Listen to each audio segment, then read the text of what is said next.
তো হ্যালো বন্ধুরা, আমি গেছিলাম মকরামপুরের সাইডে, ফিল্ডে কাটা হচ্ছিল।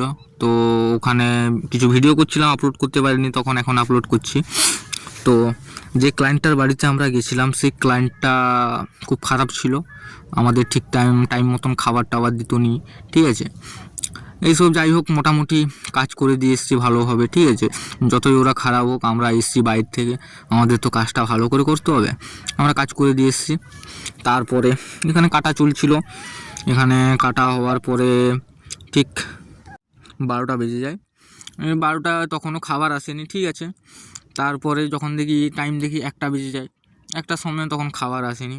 তারপরে এখানে ঠিক কেটে ঢালা সত্ত্বে ধানটা খালি করে, ঠিক আছে। তারপরে যখন দেখি খাবার এসছে, খাবার খেয়ে তারপরে আবার ড্রাইভার গাড়িতে উঠে যায়। গাড়িতে ওঠার পর কাটা শুরু করে দেয়।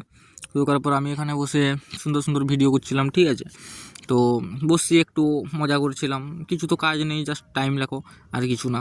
তারপরে সন্ধে হতে একটু প্রকৃতির ভিউটার দৃশ্যগুলা, মানে একটা তাল গাছ ছিল এখানে একটাই, ঠিক আছে। ওখানে ভিউটা বেশ ভালো এসেছিলো, সেই জন্য একটা ক্যামেরাবন্দি করলাম।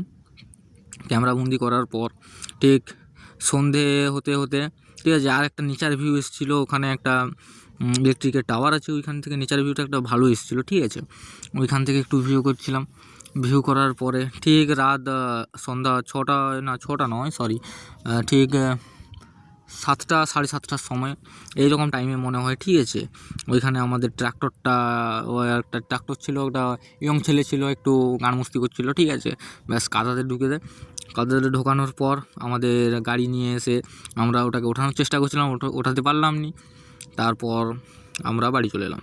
তো ধন্যবাদ, দেখে নাও ভিডিওটা কীভাবে ফেঁসে গেছিলো। তো তোমাদের যদি আমাদের ভিডিও ভালো লেগে থাকে বা খারাপ লেগে থাকে, তাও তোমরা সাবস্ক্রাইব করে চলে যাবে, ঠিক আছে। ওতে আমাদের কিছু প্রবলেম নেই।